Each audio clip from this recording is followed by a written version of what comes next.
हाँ भाई, एक हमारे 11th में जो केमिस्ट्री का फर्स्ट लेक्चर है, ठीक है। बेसिकली हम लोग उसे स्टैच्यूमेट्री के नाम से जानते हैं, है ना। आपकी किताब में वो some basic concepts of chemistry करके लिखा हुआ है। बेसिकली आप ये कह सकते हो कि हमें जो है, ठीक है, आपने जो भी 9th-10th क्लास में केमिस्ट्री पढ़ी, यहाँ पे जो है 11th-12th में हम केमिस्ट्री को बेसिकली 3 पार्ट में स्टडी करते हैं: physical chemistry, organic and inorganic chemistry, ठीक है। देखो, जो कैलकुलेशन बेस्ड सारी कहानी है, आप ये कह सकते हो वो सब फिजिकल केमिस्ट्री का पार्ट है। बाकी जो हमारे पास में, ठीक है, मतलब आपने जैसा कि 9th-10th में पीरियोडिक टेबल नाम का एक चैप्टर पढ़ा, मेटल्स नॉन मेटल्स नाम का एक चैप्टर पढ़ा, इस तरह की जो आप कह सकते हैं बातें हैं, वो सब यहाँ पे इनऑर्गेनिक केमिस्ट्री में डील की जाती हैं। और जो आप ये कह सकते हैं कार्बन से रिलेटेड स्टडी है, वो बेसिकली हमारे पास में ऑर्गेनिक केमिस्ट्री का पार्ट है। तो ये 3 पार्ट हैं जो हमें यहाँ पढ़ने होते हैं। कुछ 11th में दिया हुआ है, कुछ 12th में दिया हुआ है। इस तरीके से हमें दोनों में ही ये सारी चीज़ें गिवन हैं। तो 11th में जो हमारे पास में फिजिकल केमिस्ट्री है, मतलब वो ऐसा नहीं कि स्पेसिफाइड है, मतलब एनसीईआरटी ने सब तरह का अरेंजमेंट कर रखा है। फिजिकल के भी चैप्टर हैं और उसके बाद इनऑर्गेनिक के भी उन्होंने अपने हिसाब से अरेंजमेंट किया हुआ है। तो बेसिकली हमारे पास में जो है केमिस्ट्री के 2 बुक हैं 11th में। तो जो हमारे पास में फर्स्ट बुक है केमिस्ट्री का, उसका जो पहला यूनिट है उसे हम लोग स्टोइचियोमेट्री के नाम से जानते हैं। आप ये कह सकते हो कि स्टोइचियोमेट्री में हम बेसिकली 2 चैप्टर स्टडी करते हैं। One is mole concept and other one is equivalent concept. Equivalent concept क्या है वो हम बाद में डिस्कस करेंगे, है ना। इसी चैप्टर में हम 2 बातें स्टडी करेंगे। बन गया, एक तो हम मोल कॉन्सेप्ट के बारे में पढ़ेंगे और दूसरा हम इक्विवेलेंट कॉन्सेप्ट नाम का एक टॉपिक है, वो भी यहीं पे इसी चैप्टर में हम स्टडी करेंगे। और रेडॉक्स से रिलेटेड जो कहानी है वो भी हम पढ़ेंगे। तो स्टोइचियोमेट्री आप ये कह सकते हैं कि हर तरीके से एक बढ़िया चैप्टर है। हर तरीके इन द सेंस, अगर हम इसे मतलब कॉम्पिटिशन के पॉइंट ऑफ व्यू से देखें तो इससे नॉर्मली आप ये कह सकते हैं कि भाई 2 से 3 क्वेश्चन हम लोगों से पूछ लिए जाते हैं। और अगर हम फिजिकल केमिस्ट्री का बेसिस मानें तो नो डाउट ये फिजिकल केमिस्ट्री का बेसिस भी है। हर यूनिट में हमें कहीं ना कहीं अल्टीमेटली स्टोइचियोमेट्री की रिक्वायरमेंट पड़ जाती है। दोनों ही बातें हैं। तो फर्स्ट ऑफ ऑल हम जो है मोल कॉन्सेप्ट को डिफाइन करेंगे। तो मोल क्या है, उसकी डेफिनेशन, ये सब हमने 9th क्लास में हमारे सिलेबस में फर्स्ट टाइम इंट्रोड्यूस हुआ था। तो 9th क्लास में हमने इसकी डेफिनेशन भी पढ़ी थी। अब मैंने जो भी अदर कहानी है वो आपने ठीक है पढ़ रखी होगी। मैं सिंपल आपसे ये कह सकता हूँ कि मेरे अकॉर्डिंग मोल जस्ट एक नंबर है, ठीक। मैं भी वो सब डेफिनेशन की बात नहीं कर रहा हूँ कि वो कार्बन में प्रेजेंट जो भी नंबर ऑफ एंटिटीज हैं that is defined in terms of mole, मैं उनकी बात ही नहीं कर रहा हूँ। मैं आपसे ये कह रहा हूँ कि मेरे अकॉर्डिंग मोल जस्ट एक नंबर है, ठीक है ना, जिसका एक पर्टिकुलर वैल्यू है। जैसे प्रैक्टिकली आप ये कह सकते हैं कुछ नंबर्स को रिप्रेजेंट करने के लिए हमारे पास में कुछ इंग्लिश टर्म होते हैं। जैसे मान लो हमारे पास में 2 हैं, तो 2 ऑब्जेक्ट को रिप्रेजेंट करने के लिए हम पेयर वर्ड यूज़ करते हैं। ऐसे अगर 12 ऑब्जेक्ट हैं तो उनको रिप्रेजेंट करने के लिए हम डजन वर्ड यूज़ करते हैं। मतलब 100 है तो उसके लिए हम सेंचुरी वर्ड यूज़ करते हैं। क्रिकेट में सेंचुरी जैसा टर्म जो रेगुलरली खूब यूज़ होता है। ऐसे हम डिकेड वर्ड यूज़ करते हैं। तो मैंने कुछ नंबर्स को रिप्रेजेंट करने के लिए हमने कुछ पर्टिकुलर आप कह सकते हैं इंग्लिश टर्म समझे। वैसे आप ये मान लो कि मोल भी एक हमारे पास में इंग्लिश टर्म है एक तरह से, जो किसी एक नंबर को डिफाइन किया गया है। तो बस मैं आपसे फिलहाल ये कह रहा हूँ। और अगर हम उस नंबर की वैल्यू की बात करें तो वैल्यू हम सभी ने पढ़ी है, दैट इज 6.022 इंटू 10⁻23, ठीक, वो हमारे पास में हम कह सकते हैं क्या है, 1 मोल की वैल्यू। तो मैं सिंपल जो मोल की डेफिनेशन की अगर बात करूँ तो मैं बस आपसे ये कहना चाहूँगा कि 1 mole of any chemical species means 6.022 into 10⁻23 number of that species. मेरा बस आपसे कहना इतना है कि जब भी हम किसी भी स्पीसीज के 1 मोल की बात करेंगे तो हम सिंपल कह देंगे भाई किसी भी स्पीसीज के 1 मोल का मीनिंग क्या है हमारे लिए, 6.022 into 10⁻23 number of that species, ये लिखा जाएगा। बेसिकली ये जो मैंने कहा नंबर हम यहाँ लिख रहे हैं, इसे हमने एक नाम दिया and that is known as Avogadro number. Basically Avogadro नाम के भाई साहब थे, उन्होंने उन्हें से कैलकुलेट किया, तो मैंने कहा ये सिंपल हमारे लिए क्या है, अवोगाड्रो नंबर पढ़ा गया। अवोगाड्रो नंबर को आप कह सकते हो हम अलग अलग तरीके से रिप्रेजेंट करते हैं। कुछ बुक्स इसे n0 से रिप्रेजेंट कर देती हैं, कुछ लोग n a से रिप्रेजेंट कर देते हैं, कुछ सिंपल n लिख देते हैं। तो उसका कोई स्टैंडर्ड नोटेशन नहीं है, हम किसी भी से रिप्रेजेंट कर देते हैं। तो हम कहीं ना कहीं ये बात समझ रहे हैं, जैसे एग्जाम्पल के तौर पर अगर मुझसे कहा जाता कि we have 1 mole of electron, तो उसका एक सिंपल सा मीनिंग मैं किसी को भी समझा देता कि भाई हमारे पास में अगर हम इलेक्ट्रॉन्स के नंबर काउंट करें तो क्या होगा, we have 6.022 into 10⁻23 number of electrons. ठीक है, अगर हमारे पास में इतने नंबर ऑफ इलेक्ट्रॉन है तो हम सिंपल कह देंगे ये क्या हमारे लिए 1 मोल ऑफ इलेक्ट्रॉन को रिप्रेजेंट करेगा।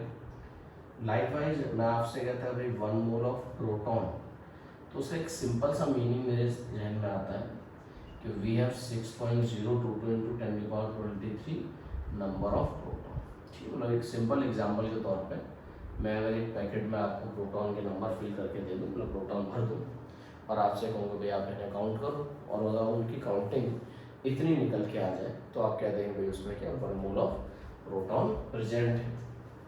लाइकवाइज मैं अगर आपसे कहता we have 1 mole of oxygen atom, तो इसका सिंपल सा मीनिंग है कि we have 6.022 into 10⁻23 number of oxygen atom. भाई हमारे सराउंडिंग में ढेर सारी ऑक्सीजन, तो जो भी मैंने कहा अगर हम उनमें एटम्स गिनना स्टार्ट कर दें और वो ठीक है नंबर इतना आ जाए तो हम कह देंगे भाई वो क्या 1 मोल ऑफ ऑक्सीजन एटम को रिप्रेजेंट करेगा। लाइकवाइज मैं अगर आपसे कहता 1 मोल ऑफ मीथेन मॉलिक्यूल, तो सिंपल मैं ये कह सकता हूँ we have 6.022 into 10⁻23 number of methane molecules. ठीक है, हमारे पास में तो मैंने कहा कि हमारे लिए क्या है 6.022 into 10⁻23 number of methane molecule होंगे, तो हम कहते हैं भाई वो क्या हमारे लिए 1 मोल मीथेन मॉलिक्यूल को रिप्रेजेंट करेगा। तो हम किसी भी ऑब्जेक्ट की बात करते हैं, है ना, जैसे फॉर एग्जांपल मैं आपसे कहता हूँ ये मार्कर है, इसके 1 मोल है, तो सिंपल है हम ऐसे मार्कर इकट्ठे कर लें, और कितने मार्कर इकट्ठे कर लें 6.022 इंटू 10⁻23 के बराबर हम इकट्ठे कर लें, तो उनके नंबर को हम कह देंगे भाई वो क्या हमारे पास है 1 मोल के बराबर। मतलब हम अपने नंबर काउंट कर रहे हैं तो आप इंसानों के नंबर काउंट कर लो, और इंसानों की नंबर की काउंटिंग अगर इतनी हो जाए तो हम कह देंगे वो क्या 1 मोल ऑफ इंसान के बराबर हो जाए। ठीक है, तो किसी के लिए हम 1 मोल कह सकते हैं। हालांकि वो अलग बात है कि केमिस्ट्री का एक डिफाइंड टर्म है, तो हम नो डाउट केमिस्ट्री में ऐसे यूज़ करेंगे, इससे हम कहीं और ज़्यादा यूज़ नहीं करते। तो हम सिंपल मोल का मीनिंग समझ रहे हैं, तो मैंने कहा मोल का हमारे लिए बहुत सिंपल सा मीनिंग है कि भाई मोल जस्ट एक नंबर है और उस नंबर की एक पर्टिकुलर वैल्यू है, और वैल्यू क्या है वो आपके सामने है। अगली बात आती है कि भाई चलो ठीक है मोल क्या है ये हम समझते हैं, लेकिन अगर मान लो हमें बाई चांस ठीक मोल कैलकुलेट करना हो तो क्या करें? तो मोल को कैलकुलेट करने के लिए बेसिकली हमारे पास में 3 फॉर्मूले हैं। ठीक, पहला जो फॉर्मूला है मोल का, mole is equal to weight upon atomic weight और वेट अपॉन मोलर वेट। अच्छा, वेट लिखा जाए मास लिखा जाए तो कोई फर्क नहीं पड़ता, केमिस्ट्री में वेट या मास दोनों सेम है। वो फिजिक्स में डिफरेंट होते हैं, वो अलग बात है। केमिस्ट्री में मास या वेट हम क्या सेम यूज़ करेंगे। ठीक है, दूसरा हमारे पास में मोल को कैलकुलेट करने का फॉर्मूला और है, mole is equal to number of that chemical species divided by Avogadro number। ये दूसरा फॉर्मूला है। तीसरा मोल को कैलकुलेट करने के फॉर्मूला और है, mole is equal to volume of gas in litre divided by 22.4 और mole is equal to volume of gas in millilitre divided by 22 चार्ज। ये लास्ट वाले जो दो फॉर्मूले हैं they are valid at STP और NTP कंडीशन। हम डिस्कस करेंगे अभी कि आखिर ये कंडीशन क्या है।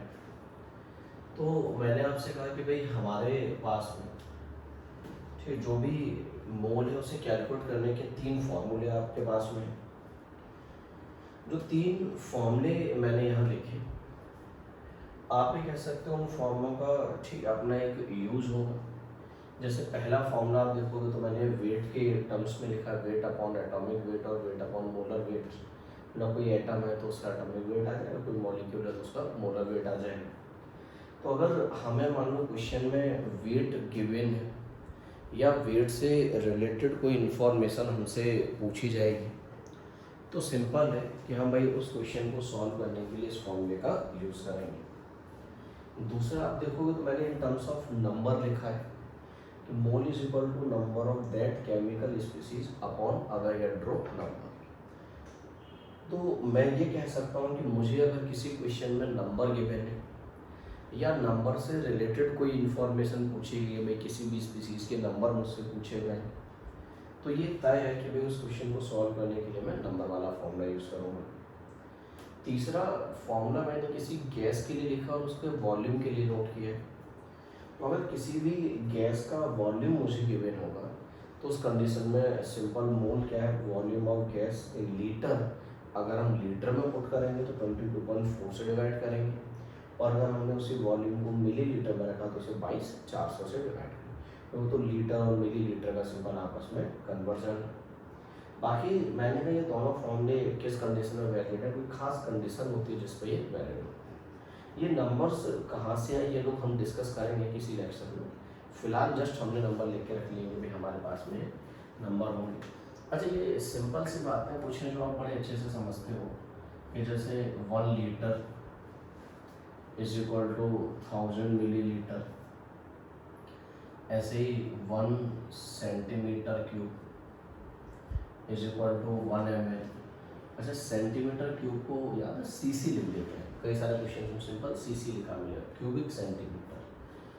ऐसे ही हमारे पास में हम ये कह सकते हैं कि 1 डेसीमीटर क्यूब है that is equal to 1 litre and 1 metre cube is equal to 1000 litre.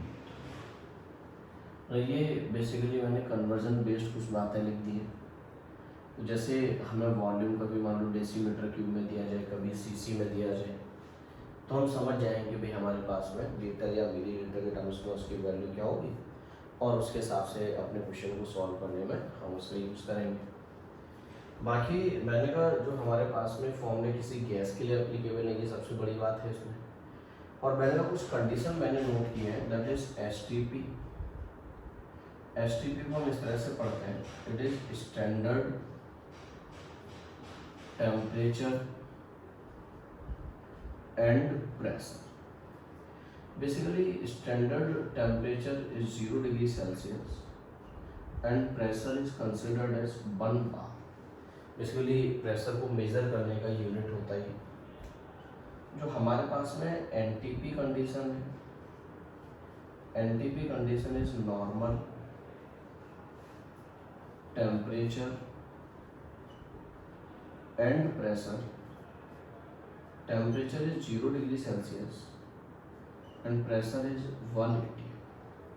ठीक है, प्रेशर को मेजर करने का यूनिट जो है एटीएम, तो मैंने कहा उसमें भी हम मेजर करते हैं। तो बेसिकली अगर हम एटीएम और बार की बात करें तो इनमें कोई बहुत बड़ा डिफरेंस नहीं है। 1 एटीएम जो आप कह सकते हैं इज इक्वल टू 1.01 बार।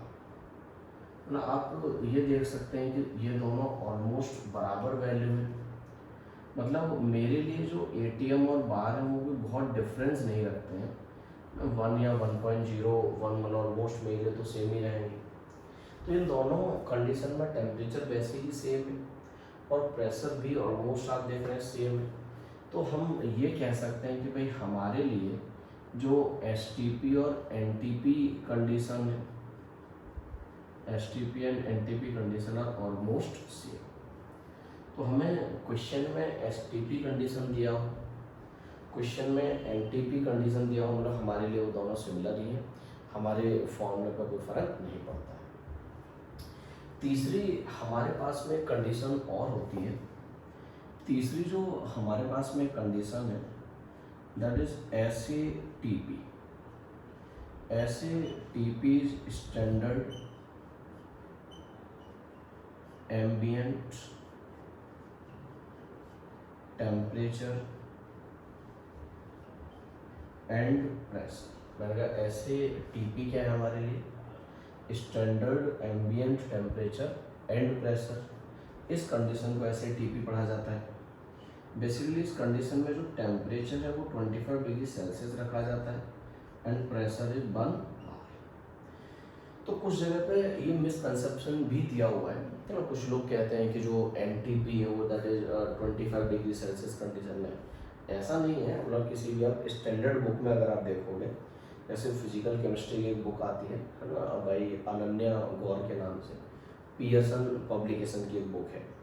उन्होंने ये तीनों डेफिनेशन बिल्कुल डिफरेंट अपने तरीके से लिखी हुई है। उन्होंने एसटीपी एनटीपी की कंडीशन नोट की हुई है और एसएटीपी की कंडीशन वो नोट की हुई है। तो इसलिए मैंने कहा जो ये इस तरह का मिसकंसेप्शन है कि कुछ लोग एनटीपी को 25 डिग्री सेल्सियस बोल देते हैं, वो गलत है। इसके that is SATP condition, standard ambient temperature and pressure. हम उसे कंडीशन को डिफाइन करेंगे, हमारे सिलेबस में एक चैप्टर आता है थर्मोडायनेमिक्स के नाम से, उसमें उसे डिस्कस भी करते हैं। ठीक है, चलो देखो ये जो हमने फॉर्मूले नोट किए हैं, आप देखो मैंने जो फॉर्मूला देखा, पहला फॉर्मूला वेट के टर्म्स में था। जब वेट के टर्म्स में था तो मैंने कहा वहाँ पे मुझे जो है, ठीक है, मैंने एटॉमिक वेट और मोलर वेट जैसे टर्म डिफाइन किए।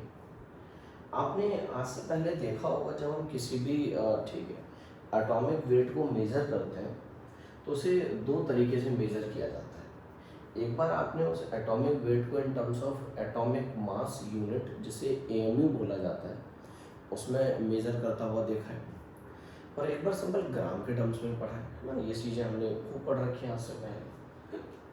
देखो तो मैं ये कह सकता हूँ कि मैं दो तरह की यहाँ डेफिनेशन नोट करता हूँ। एक सिंपल मैं एटॉमिक वेट लिखता हूँ और मैं एक प्रिसाइज करने के लिए ग्राम एटॉमिक वेट लिखता हूँ। हालांकि ग्राम एटॉमिक वेट इतना ज़्यादा बोलने वाला टर्म नहीं है, नॉर्मल लैंग्वेज में एटॉमिक वेट ही यूज़ किया जाता है। मैं सिंपल ये कह सकता हूँ जो एटॉमिक वेट है that is the weight of one atom is known as atomic weight। कि मेरा आपसे कहना था कि जो भी एक एटम है, आप समझ रहे हैं, तो उस एक एटम का जो वेट है उसे हमने एटॉमिक वेट पढ़ दिया। मैं यहाँ पे पॉइंट लिखना चाहूँगा, it is measured in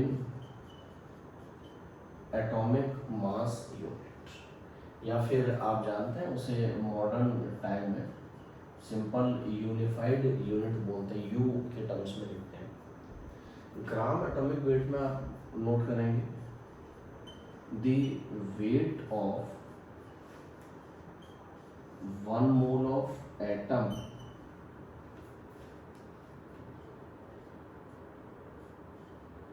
is known as gram atomic weight, and it is measured in ग्राम। तो मैंने कहा आपसे कि भाई जो हमारे पास में, ठीक है, मतलब ग्राम एटॉमिक वेट ऐसा कोई बहुत ज़्यादा यूज़ किया वाला टर्म नहीं, जनरली एटॉमिक वेट ही यूज़ होता है। तो हम यूनिट को देख के बड़े बढ़िया से समझ जाएंगे कि वो कौन से वेट की बात कर रहा है। अगर यूनिट जो है वो मान लो AMU में लिखी हुई है तो हम समझ जाएंगे AMU यूनिट का सिंपल मतलब है कि वो बेसिकली जो मास है वो किसी एक एटम का है, और अगर वही मास हमने ग्राम के टर्म्स में लिखा है तो हम समझ जाएंगे वो हमारे लिए क्या है, एक मोल एटम। मतलब आप समझ रहे हैं एक मोल का मतलब कि हम उस तरह के 6.022 इंटू 10⁻23 के बराबर नंबर ऑफ एटम्स लेंगे, उनका जो हमारे पास में, ठीक है, वेट निकल के आएगा, वो हमारे लिए क्या कहलाएगा, ग्राम एटॉमिक वेट, या सिंपल हम उसे एटॉमिक वेट कहेंगे। ये कोई प्रॉब्लम वाली बात नहीं है।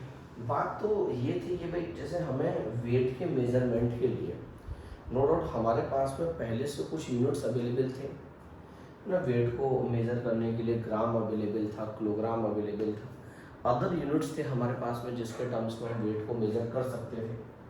बट स्टिल ये सारी यूनिट्स होने के बाद भी हमने वेट को मेज़र करने के लिए एक नया यूनिट सेलेक्ट किया, एटॉमिक मास यूनिट। ठीक है, तो हमने 9th-10th क्लास में इसके बारे में सुना, हमने जो एक नया यूनिट डिफाइन किया जिसे एटॉमिक मास यूनिट का नाम दिया गया, शॉर्ट में हम AMU कह देते हैं, या in modern chemistry it is simple termed as unified unit. No doubt हमें 9th-10th क्लास में इसकी डेफिनेशन पढ़ाई गई थी कि भाई 1 AMU का मीनिंग क्या होता है, वो मैं भी नोट कर दूंगा, नो कोई प्रॉब्लम वाली बात नहीं है।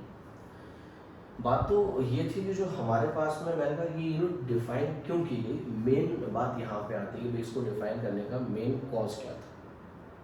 तो मेन कॉज जो है वो बेसिकली आप कह सकते हैं सिंपल ये था कि भाई जब भी हम कोई मेजरमेंट करते हैं तो आप भी जानते हैं मेजरमेंट के लिए 2 रिक्वायरमेंट होनी चाहिए, 2 आप कह सकते हैं नेसेसिटी है।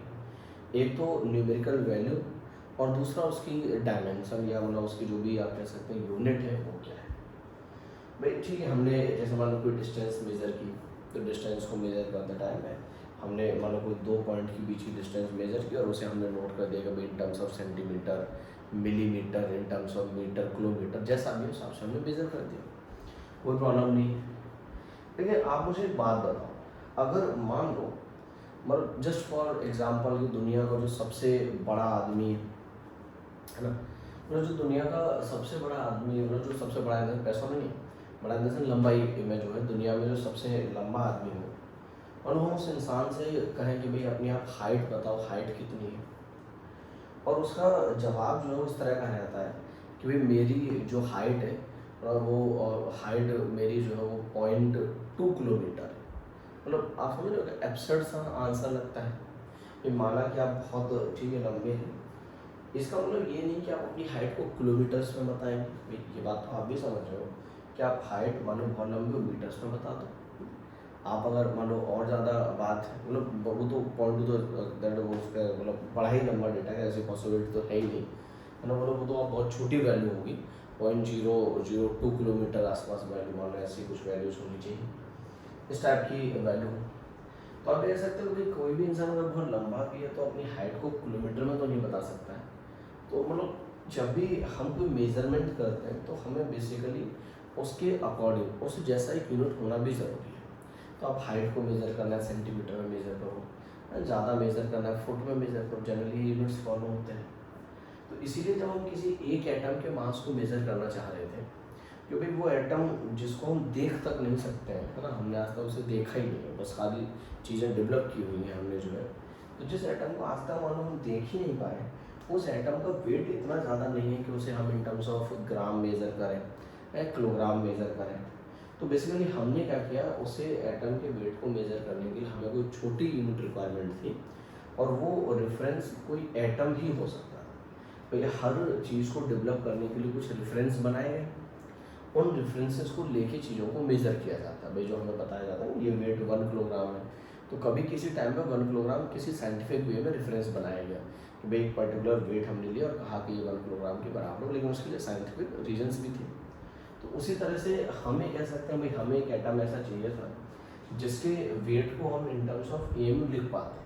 तो उसके लिए कार्बन को सिलेक्ट किया गया। कार्बन की एक अपनी खास प्रॉपर्टी थी, ये कार्बन मतलब पीरियोडिक टेबल के ज़्यादातर एलिमेंट के साथ कंबाइन कर जाता है, तो मेजरमेंट में थोड़ी आसानी रहती है। तो लोग ऐसी कई सारी उसकी प्रॉपर्टीज़ को देख के उस जगह पर कार्बन को सिलेक्ट किया गया।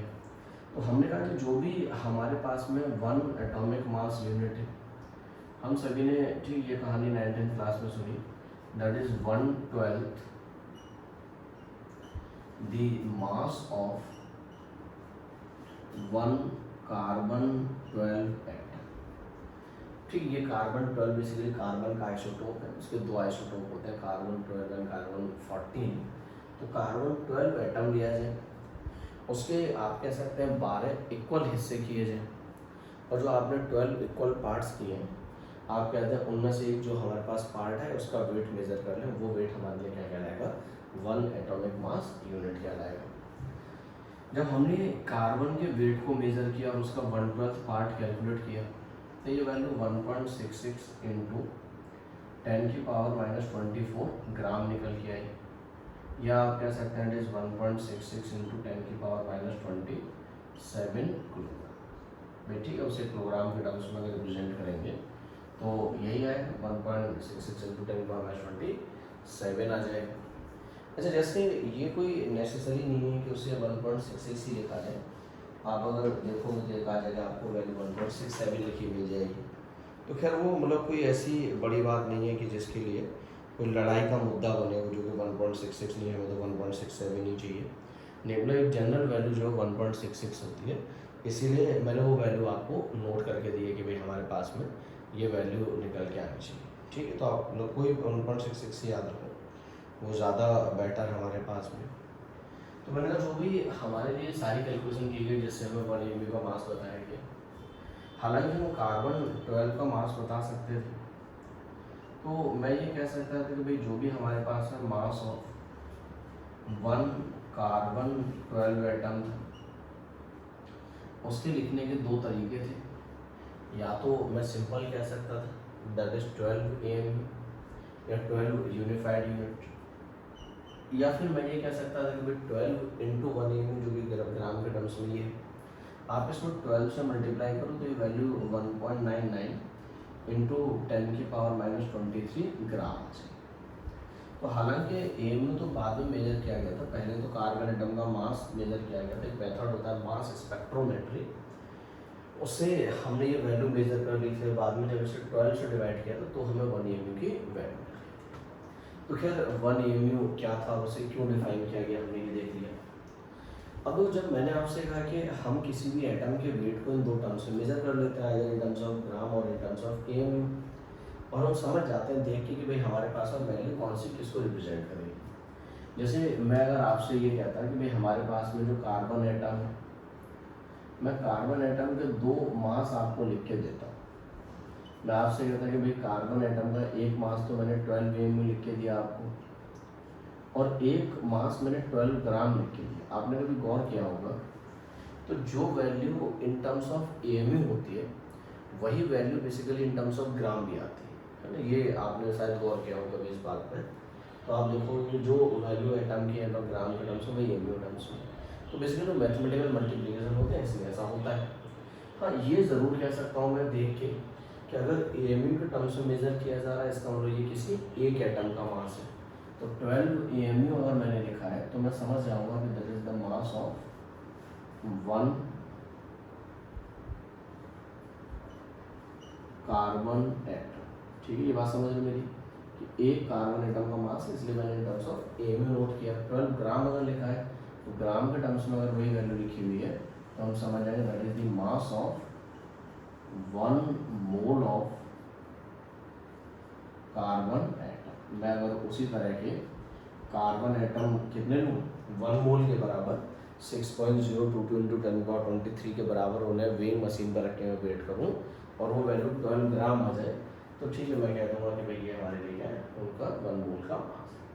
तो आप देखोगे कि मतलब एम और ग्राम के टर्म्स में वैल्यू सेम होती है, न्यूमेरिकल वैल्यू सेम होती है, लेकिन इनसे हम देख के समझ जाते हैं भाई ये ग्राम के टर्म्स में तो मोल की है, एम के टर्म्स में तो एक एटम की वैल्यू। ठीक है, ये बात समझ पा रहे हो आप मेरी। अब जैसे अगर हम ये बात समझ पाएंगे तो फिर आप जो है मुझे कुछ बातें हैं जो एक्सप्लेन कर सकते हैं। जैसे मैं सिंपल आपसे ये कहता कि weight of 1 carbon atom is, और ठीक है मेरे ऑप्शन इस तरह के होते हैं 12 AMU 12 ग्राम 12/6.022 इंटू 10⁻23 ग्राम डी ना। ठीक है, मान लो मैंने कहा हमारे पास में इस तरह के ऑप्शन में दिए जाते हैं, तो मुझे बताओ आप कौन कौन सा आंसर इसमें से टिक कर सकते हैं। एक तो सभी समझ रहे हैं आराम से, ठीक है ना, कि भाई जो एएमयू के टर्म्स में लिखा हुआ है वो आप समझ रहे हैं कि भाई वो तो नो डाउट एक एटम का ही मास है, तभी एएमयू टर्म्स में लिखा है, तो ए वाले में किसी को एतराज़ नहीं है। जैसे क्या मैं ये कह सकता हूँ 12 ग्राम किसी एक कार्बन एटम का मास होगा, ये नहीं कह सकता ना, आप समझ रहे हैं कि ये तो एक मोल का है।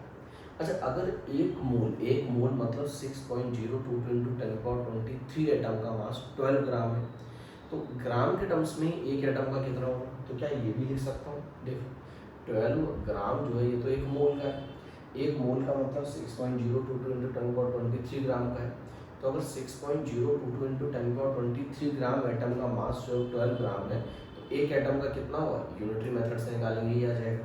तो इसका मतलब ये जो न्यूमेरिकल वैल्यू होगी ये भी क्या होगी, कार्बन के एक एटम के वेट को ही रिप्रेजेंट करेगी 1.99 इंटू 10 की पावर, ठीक है, आप कह सकते हैं -23 को रिप्रेजेंट करेगी।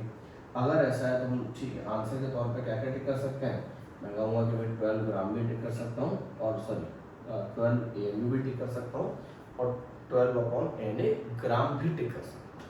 ये बात समझ पाए आप मेरी, ठीक है, आप समझ रहे हैं।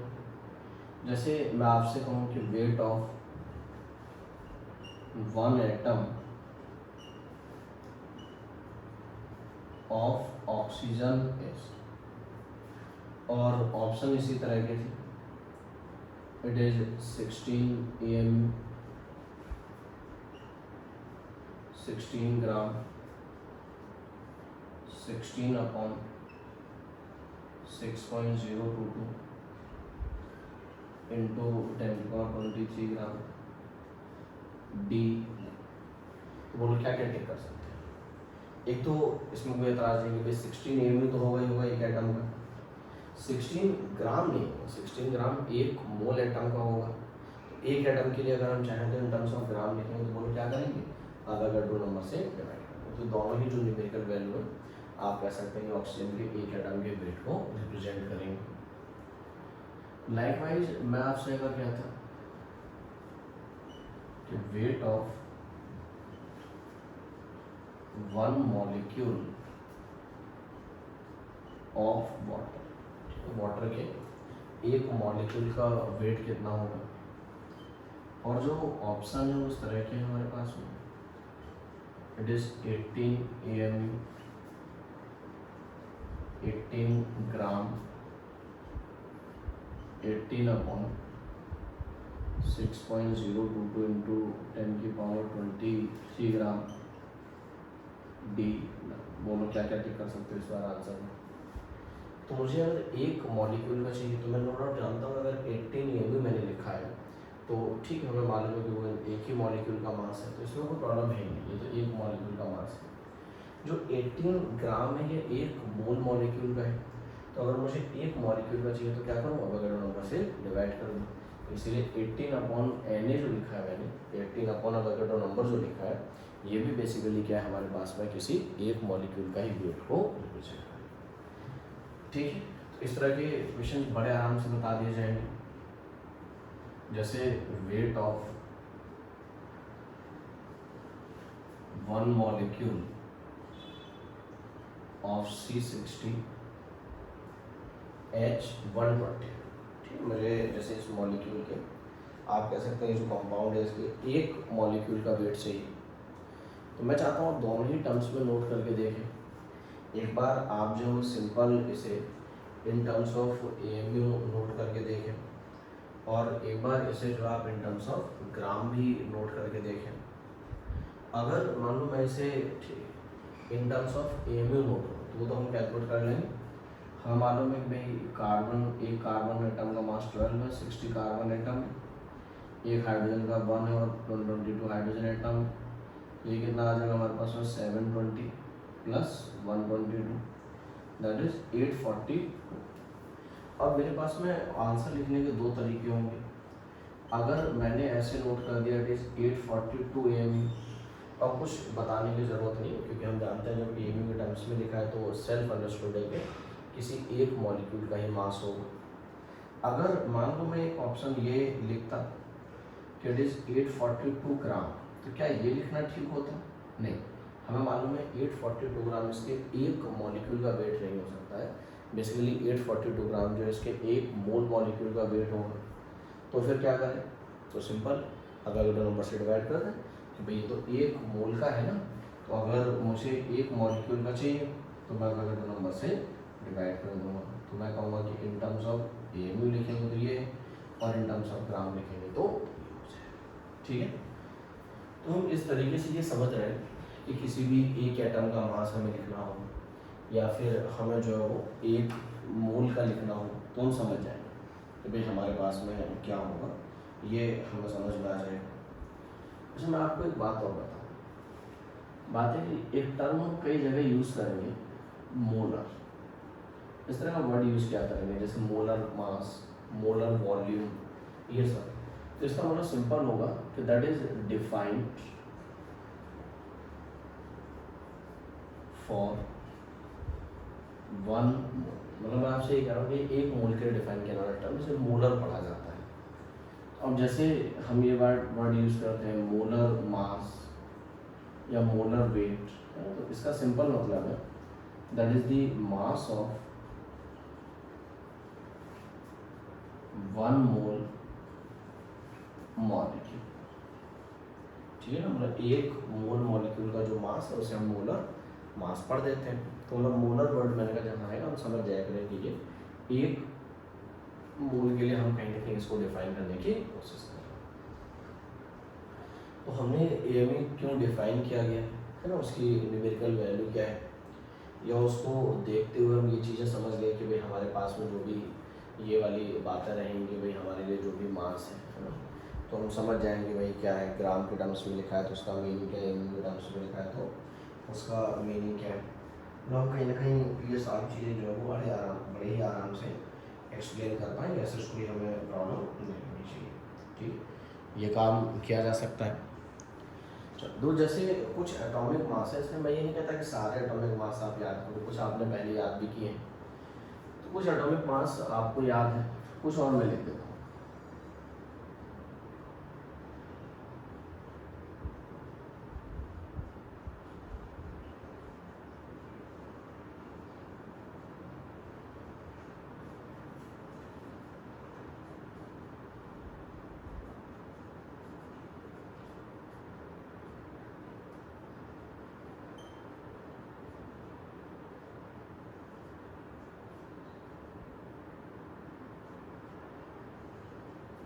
जैसे एटलीस्ट ये 20 एटॉमिक मास आपने पहले कैलकुलेट किए।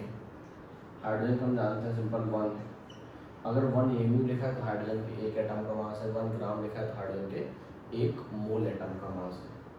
हीलियम का 4 है, लिथियम का 7, बेरिलियम का 9, बोरॉन का 10.8 है, कार्बन का 12, नाइट्रोजन का 14 है, ऑक्सीजन का 16 है, फ्लोरीन का 19, नियोन का 20। अच्छा, जैसे ये वैल्यू एग्जैक्ट ना, जैसे हम लिख रहे हैं 7 तो ये 6.99 कुछ होती है, तो हम ये लिखते हैं, वो नहीं वैल्यू हम याद ही नहीं कर पाएंगे। सोडियम का हमें मालूम है 23 है, एटॉमिक नंबर तो याद है हमें, ये सिंपल एटॉमिक नंबर में लिखेंगे 1 2 3 4 5 6 7 8 9 10 11 12 13 14 15 16 17 18 19 20। मैग्नीशियम का 24 है, एल्यूमिनियम का 27 है, सिलिकॉन का 28 है, फॉस्फोरस का 31, सल्फर का 32 है, क्लोरीन का 35.5 है। ठीक है, ऐसे ही हमारे पास में आर्गन का 40 है, पोटेशियम का 39 और कैल्शियम का भी 40 है। ठीक, तो आर्गन के साथ अगर आर्गन का 40 एटॉमिक मास है, उस तरह से। आपके अलावा इसके अलावा कुछ हमारे पास में आप कह सकते हैं भाई कुछ वैल्यूज हैं जो हमें याद रखनी, सब नहीं, कुछ मैं बताता हूँ जो याद रखनी है, जैसे vanadium, chromium, manganese, iron, copper, zinc, silver, lead, barium, caesium. जैसे जो वैनेडियम 51 है, क्रोमियम का 52 है, Mn का 55 है, आयरन 56 है, कॉपर 63.5 है, जिंक 65 है, सिल्वर का 108 है, लेड का 208 है, बेरियम का 137 है, सीजियम 132 है, जिनॉन 131 पॉइंट समथिंग होता है ना, उसे 131 जो है वो कंसिडर कर लेंगे। तो मैंने कहा कुछ एटॉमिक वेट जो है वो हम और याद रखेंगे, जैसे हमारे पास में क्लोरीन तो फिर हमें मालूम ही है, ब्रोमीन का एटॉमिक मास 80 है, आयोडीन का एटॉमिक मास 127। तो मैं ये नहीं कह रहा कि मैंने सारे एटॉमिक मास नोट किए हैं, लेकिन कुछ एटॉमिक मास जो हमने नोट कर रखे हैं जिनकी रिक्वायरमेंट हमें फ़िलहाल में रहती है, मतलब जनरली हमें जो यही एटॉमिक मास जो है वो रिक्वायर्ड होंगे। तो एक बार आप इन सारे वैल्यूज़ को चेक कर लें, ताकि भैया अगर इस तरह की कोई वैल्यू भी हमें रिक्वायरमेंट पड़ेगी तो हम यहाँ से देख लेंगे, धीमे धीमे आप याद भी कर लोगे, टाइम के साथ में याद करते हैं, ये वैल्यू हमें ज़रूरत पड़ती है, तो ये वैल्यू हमें याद होनी चाहिए, तो इतना तो ज़रूर है हमारे पास में। ये मेनली यूज़ होने वाले हैं जिनको मैंने यहाँ पे लिखा है।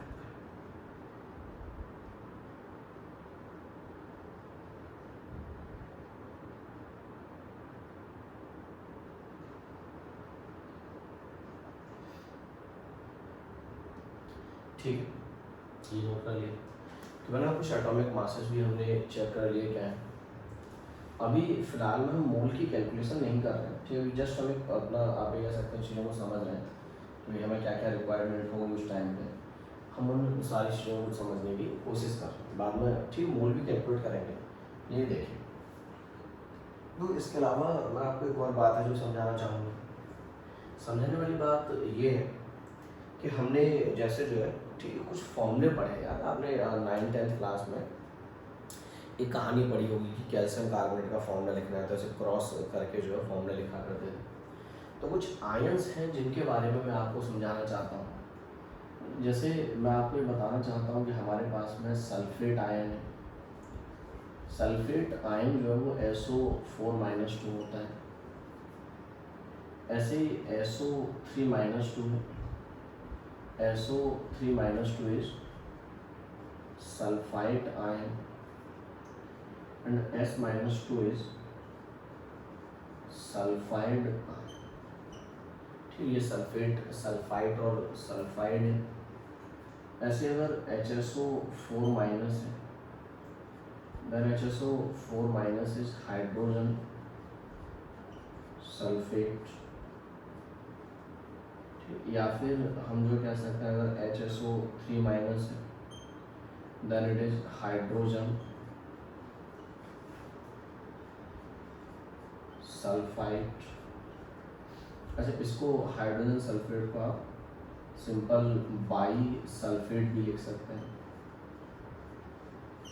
ऐसे ही इसे जो है वो बाई सल्फाइड भी हम नोट कर सकते हैं। लाइकवाइज HS माइनस है हाइड्रोजन सल्फाइड, तो ये बेसिकली हम इसलिए लिख ले रहे हैं कि मतलब ये हाइड्रोजन सल्फाइड आयन, ताकि हम जो जब जरूरत पड़ा करेंगे तो इसे फॉर्म ले लिया करेंगे। ऐसे ही हमारे पास में सल्फर का एक आयन H2O3 माइनस 2 है, that is thionate ion, thionate ion पढ़ते हैं।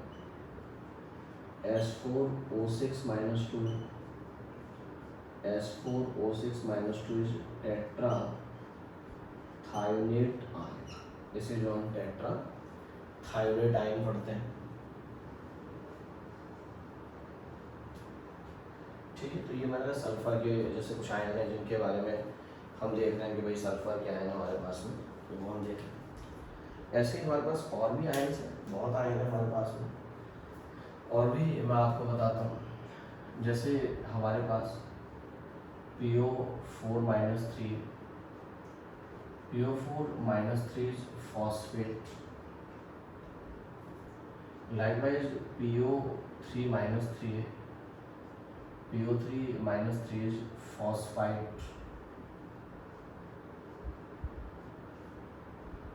और हमारे पास में P माइनस 3 है, P माइनस 3 इज फॉस्फाइड। ये हमारे लिए क्या पढ़ा जाता है, फॉस्फाइड पढ़ा जाता है। ठीक है, ये डिस्कस कर लें। ऐसे ही हमारे पास में NO3 माइनस है, NO3 minus is nitrate ion. NO2 minus है जो कि नाइट्राइट है, N माइनस 3 जो कि हमारे पास में नाइट्राइट है। ठीक, ऐसे ही नाइट्रोजन में N3 माइनस है, N3 minus is azide ion. NH2 minus है, that is amide ion. NH minus 2 है, दैट इज इमाइड। ये सब आयन को नाम दिए, जैसे सिंपल SO4 माइनस 2 सल्फेट का, अगर वैसे इनको भी भाई कोई नाम दिया गया। लाइकवाइज आप भी कह सकते हैं CO3 माइनस 2 है, CO3 minus 2 is carbonate ion. HCO3 minus आप सभी ने पढ़ रखा है कि it is by carbonate ion और हाइड्रोजन कार्बोनेट आयन। ठीक, मतलब सभी को याद है। Likewise C2O4 minus 2, that is oxalate ion. HC2O4 minus by oxalate ion, इसको बाई ऑक्सिलेट पढ़ा गया। HC2O4 माइनस को जो बाई ऑक्सिलेट का नाम दिया गया। लाइकवाइज OH माइनस है, तो आप जानते हैं OH minus is hydroxide ion. CN minus है, साइनाइड आयन। ठीक है, वो साइनाइड पढ़ा जाएगा। इसके अलावा मैं अगर कुछ और आयन नोट करूँ, ये हटा देता हूँ।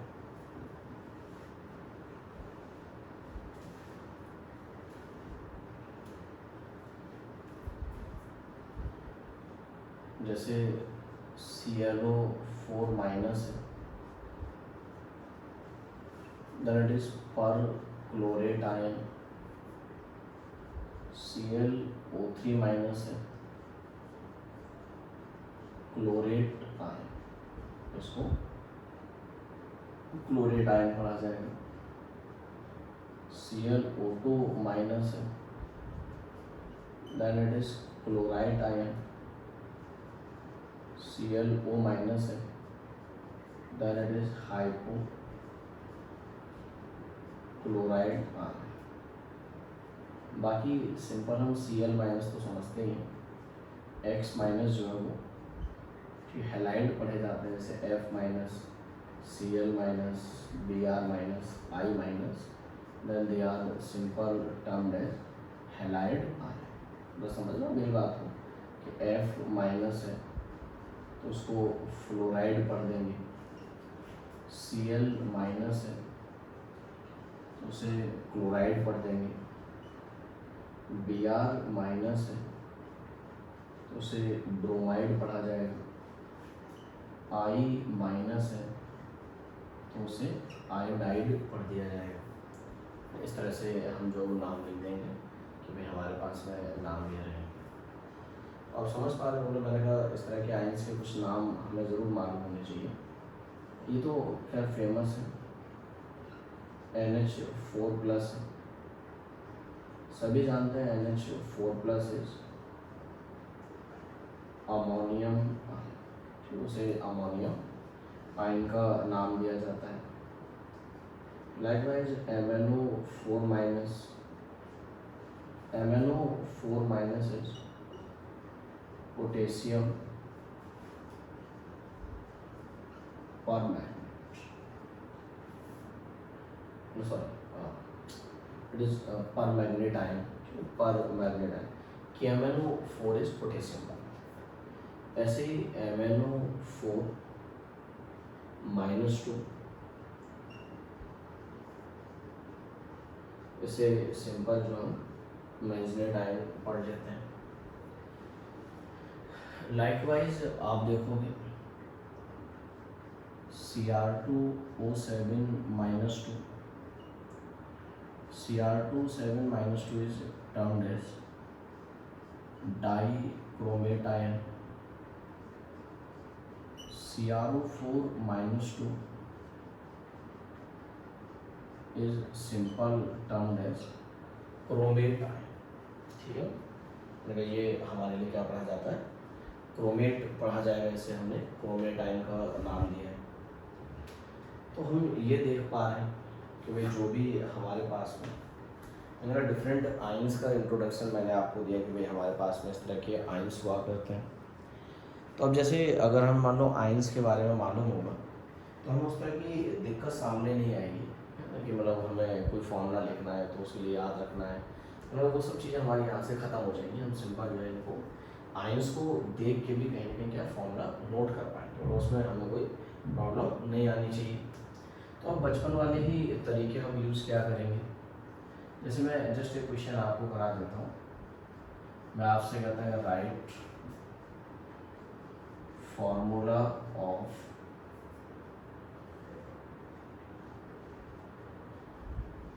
Sodium sulphate.